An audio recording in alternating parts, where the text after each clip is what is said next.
సార్వత్రిక ఎన్నికల్లో ఏపీలో అధికారం ఎవరికి దక్కబోతోంది? నేటి వార్తా సర్వేలో విజేతలుగా ఎవరు నిలవబోతున్నారు? ఈసారి కూడా ప్రభుత్వ మార్పు అనేది ఖచ్చితంగా జరగబోతోంది. మొత్తం 175 అసెంబ్లీ నియోజకవర్గ స్థానాల్లో అత్యధికంగా కూటమి 115 నుంచి 125 సీట్లు సాధించి అధికారం చేపట్టబోతోంది. ఇక గత 5 ఏళ్లలో సంక్షేమానికే పెద్దపీట వేసిన వైసీపీ కేవలం 50 నుంచి 60 స్థానాల్లో మాత్రమే విజయం సాధించి అధికారం కోల్పోనుంది.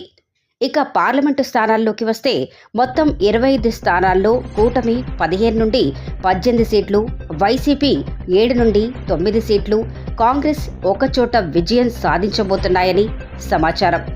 ఇక వైఎస్ఆర్ కాంగ్రెస్ పార్టీలోని సీనియర్లకు మరియు మంత్రులకు గట్టి షాక్ తగలనుంది.